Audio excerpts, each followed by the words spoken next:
जादुई गिरगिट and the large fist. Madhapur नामक गांव में एक किसान रहता है। उसका नाम देशमुख था। उसकी पत्नी और शादी की उम्र की 3 लड़कियां थी। उनकी शादी करने के लिए वो मेहनत करके पैसा कमाकर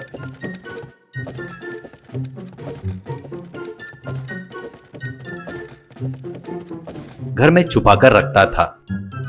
एक दिन देशमुख अपनी लड़कियों से, बेटा त्योहार के लिए पड़ोस के गांव में बाजार भरेगा, वहां पर अपना सामान बेचने जा रहा हूँ। बाजार से आते वक्त तुम लोगों के लिए कुछ लाऊं क्या, ऐसा कहता है। तब बड़ी लड़की, मेरे लिए चांद के रंग की साड़ी लेकर आओ पिताजी, ऐसा कहती है। दूसरी लड़की, मेरे लिए धूप के कलर की साड़ी लेकर आओ, ऐसा कहती है। तब तीसरी लड़की, मुझे कुछ नहीं चाहिए पिताजी, ऐसा कहती है। देशमुख, ये क्या बेटा, तुम्हारी दीदियों के लिए खरीद कर तेरे लिए बगैर लिए मैं कैसा रह सकता हूँ, तुम भी कुछ मांगो तो अच्छा रहेगा बेटा, ऐसा कहता है वो। ठीक है पिताजी, मेरे लिए एक मोगरे का फूल लेकर आओ, वो मेरे लिए बस है, ऐसा कहती है। सच बोले तो वो मोगरे के फूल के उगने का सीजन नहीं था। वो बात उसको याद नहीं आकर कुछ तो भी मांगी सोचकर बाजार में सामान बेचकर पैसे लेता है देशमुख।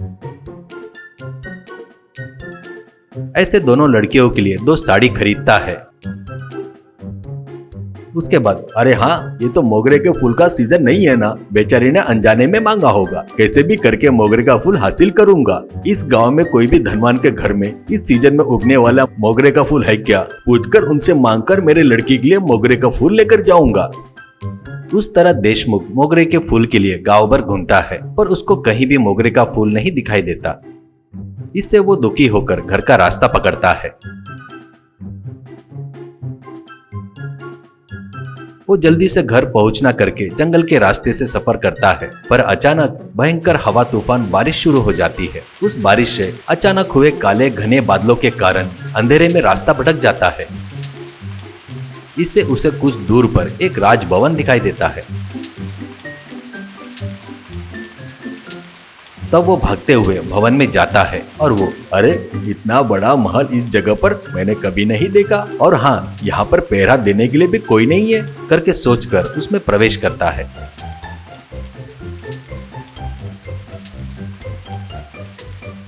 अंदर जाकर, अंदर कोई है क्या जी, करके जोर से चिल्लाता है, पर कोई जवाब नहीं आता। वो अंदर खुद ही जाकर देखता है। दरवाजे पूरे खुले होते हैं, पर एक भी इंसान दिखाई नहीं देता।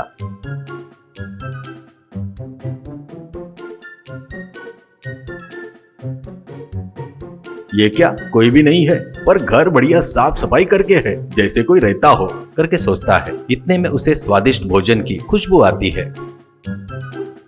वो वहां जाकर देखता है तो वहां पर रसोई में बहुत बड़े प्लेट में हर तरह के पकवान रखे होते हैं। वो गर्म थे, उसमें से धुआं निकलते हुए उनकी खुशबू सभी तरफ फैल रही थी। इसलिए वो वहां पर रखा हुआ पकवान सभी पेट भरकर खा लेता है। उसके बाद और एक कमरे में आकर देखता है तो राजा लोग सोते हैं वैसी एक बहुत बड़ी खटिया दिखाई देती है। शायद बहुत थका था, इसलिए उस खटिया पर लेटकर गहरी नींद में सो जाता है।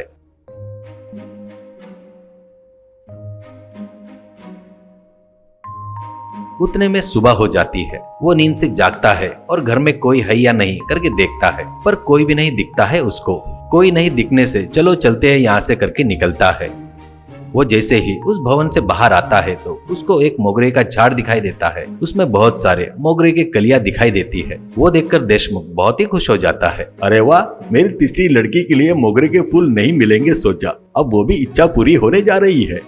ऐसा सोचकर फटाफट मोगरे के फूल तोड़ने लगता है। तभी एक बहुत बड़ा राक्षस गिरगिट उसके नजदीक आकर खड़ा हो जाता है। उसको देखकर देशमुख की जान हलक में आ जाती है। वो गिरगिट, अरे ओ निर्दयी, मेरे घर आकर मेरा खाना खाकर मेरी खटिया पर सोकर बस नहीं हुआ क्या, जो मेरे बिना अनुमति के मोगरे के फूल को तोड़ता क्या, देख मैं तुझे जिंदा नहीं छोड़ूंगा, ऐसा कहता है। देशमुख, अरे मैं हाथ जोड़ता हूँ, मुझसे गलती हो गई, मुझे माफ कर दो, मैं तोड़े हुए फूलों के बदले में चाहिए तो पैसे भी दूंगा, लगो तो मेरे पास जितना पैसा है पूरा देता हूँ, मुझे कुछ मत करो, ऐसा कहता है। गिरगिट, तेरा पैसा किसे चाहिए, तेरे को लड़कियां है क्या करके पूछता है। देशमुख, हाँ है ना, एक ही नहीं 3 है लड़कियां, ऐसा कहता है। और तीसरी बाली के लिए ही फूल तोड़कर ले जा रहा हूँ करके कहता है गिरगिट। तो मैं जो कह रहा हूँ वो ध्यान से सुनो। मैं तुमको 1 हफ्ते का समय देता हूँ। अगले हफ्ते इसी दिन तू अपनी लड़की में से एक लड़की को लाकर मुझे सौंपना होगा, नहीं तो तेरी मौत मेरे हाथों से पक्का होगी। और ये सब समझ में आया क्या? ऐसा कहता है। देशमुख डर कर हाँ समझ गया। तब गिरगिट, वो तोड़े हुए फूलों को तू ही रख ले। तेरी लड़की आकर एक मोगरे का फूल तोड़ते ही मैं प्रत्यक्ष हो जाऊंगा। वो समझदार रही तो मैं बताया वैसे सुनेगी, नहीं तो जो होना है वही होगा। कहकर उसको विनती करने का मौका भी नहीं देता और चला जाता है।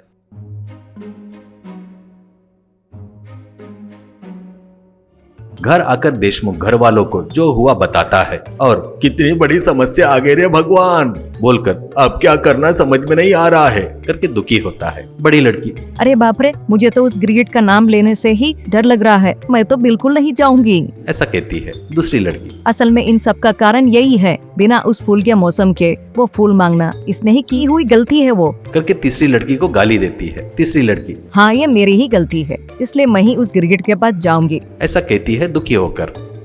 ऐसे 1 हफ्ते भर बाद देशमुख अपनी तीसरी लड़की को लेकर राजमहल में आकर वो उस मोगरे के झाड़ में से एक मोगरे का फूल तोड़ती है। बस वहां पर वो राक्षस गिरगिट प्रत्यक्ष होता है। उसका भयंकर आकार देखकर वो घबराने लगती है। तब गिरगिट, तुम्हारा नाम क्या है? ऐसा कहता है। उस लड़की के गले में से कोई आवाज नहीं निकलती। वो लड़की, मेरा नाम रश्मिका है करके कहती है। गिरगिट, देख रश्मिका, तुमको यहाँ पर कोई खतरा नहीं है। बुद्धिमानी से रही तो तुमको यहाँ पर बहुत सारे सुख सुविधाएं मिलेंगी। इस भवन में तुमको किसी चीज की कमी नहीं होगी। मुझे बात करना होगा तो एक मोगरे का फूल तोड़ना, मैं आ जाऊंगा कहकर चला जाता है।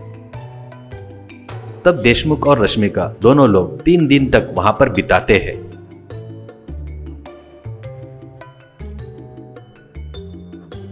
वहां पर उनको हर दिन हर घड़ी बढ़िया खाना मिलता है। चौथे दिन रश्मिका, पिताजी आप घर चले जाओ, माँ और दीदी आपकी राह देख रहे होंगे, ऐसा कहती है। तो देशमुख ठीक है कहते हुए वापिस आकर अपने खेत के काम में लग जाता है।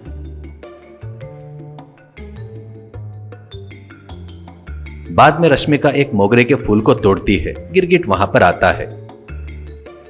रश्मिका, आपको देखकर पता नहीं क्यों मुझे आप पर दया आ रही है। आप किसी तकलीफ में हो ऐसा लग रहा है। आपकी तकलीफ दूर करने के लिए मैं कुछ कर सकती हूँ क्या? मुझे और मेरे पिताजी को जो अतिथि आवभगत किए उसके लिए धन्यवाद। अब मैं तुम्हारे साथ अच्छे से रहूंगी, ऐसा कहती है। गिरगिट, ये बात सच में तुम दिल से कह रही हो क्या? देखो तुम बहुत ही खूबसूरत हो, पर तुमको मुझे देखकर घिन नहीं आ रही क्या? ये बड़े आश्चर्य की बात है। तेरा बहुत अच्छा दिल है, ऐसा कहता है। रश्मिका उस गिरगिट के आंखों में आंखें डालकर देखकर, तुमको देखकर मुझे कैसे भी घिन नहीं हो रही है। मैं तुम्हारे साथ प्यार से रहते हुए कुछ भी हुआ तो तुमको और इस घर को छोड़कर कहीं नहीं जाऊंगी, ऐसा कहती है। गिरगिट, देख रश्मिका, तेरे ऊपर ही पूरी आशा रखा हूँ। आने वाले अमावस्या के बाद एक दिन तू अपने घर जाकर 3 दिन रहकर वापिस आने की अनुमति दे रहा हूँ। तीसरे दिन वापिस आ जाना। तू आते तक मैं तेरी राह देखते रहूंगा। तीसरे दिन तू नहीं आई तो मैं जिंदा नहीं रहूंगा। तेरे ऊपर विश्वास रखकर भेज रहा हूँ, तू मुझे धोखा मत देना, ऐसा कहता है। तो रश्मिका सिर हिलाकर अमावस्या होने के तुरंत बाद अपने घर जाने के लिए निकलती है। उसको देखकर घर वालों के खुशियों का ठिकाना ही नहीं रहता। वो लोग उस गिरगिट के बारे में बहुत सारे सवाल पूछते हैं। रश्मिका, वो गिरगिट बहुत अच्छा है, वो किसी चीज के लिए दुखी हो रहा है और वो किस लिए है वो पता करना होगा करके बताती है। वो 3 दिन तक वहीं बिताकर तीसरे दिन शाम को जाने लगती है। सभी लोग उसको रोकते हैं। चौथे दिन भी वो लोग शाम तक उसे वहीं पर रोकते हैं। वो शाम के समय उस महल में पहुंचती है।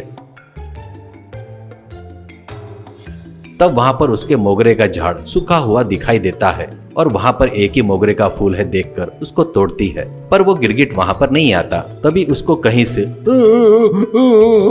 करके आवाज आती है।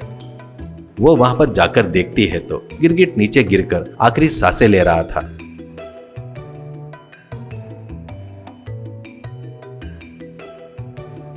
रश्मिका लेट आई इसलिए उससे माफी मांगती है। तब गिरगिट, मैं तुम्हारी वजह से मर रहा हूँ। मेरी जान पूरी तेरे ऊपर रखा था। तुमको बगैर देखे जिंदा नहीं रह सकता करके बोलता है। रश्मिका मैं आ गई ना, तुम मरना नहीं, तुमको कुछ नहीं होगा, अब दोबारा ऐसा नहीं करूंगी। करके गिरगिट को प्यार से सहलाती है।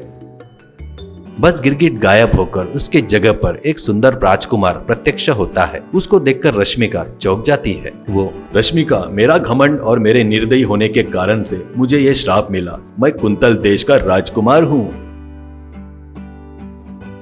हमेशा लड़कियां लड़ाते हुए रहने वाला मुझे दया माया कुछ नहीं थी और मैं भिखारियों से नफरत करता था। ऐसे एक भिखारी का अपमान करके उसके श्राप के कारण मैं ऐसा गिरगिट बन गया। तब से मेरा यह राजमहल रास्ते में जाने वालों के लिए अतिथि गृह बन गया। मैं लेकिन महल के नीचे एक गुफा में रहता हूँ। प्यार के निशानी के रूप में महल के आगे मोगरे का झाड़ उगा है और उस झाड़ का पहला मोगरे का फूल जिस किसी औरत या किसी लड़की को मिलेगा, वो औरत मुझे बगैर नफरत किए प्यार से मुझे छुएगी, उस दिन मेरा श्राप उतर जाएगा, उससे मुक्ति मिलेगी। वही आज हुआ है। तुम थोड़ा और देर करती तो बहुत बड़ी दुर्घटना हो जाती थी। मुझसे शादी करोगी क्या? करके पूछता है। रश्मिका खुशी से हाँ कहती है। बाद में फिर से देखे तो वो मोगरे का झाड़ हरा भरा दिखता है। ऐसे उन दोनों का विवाह बहुत ही धूमधाम से होता है।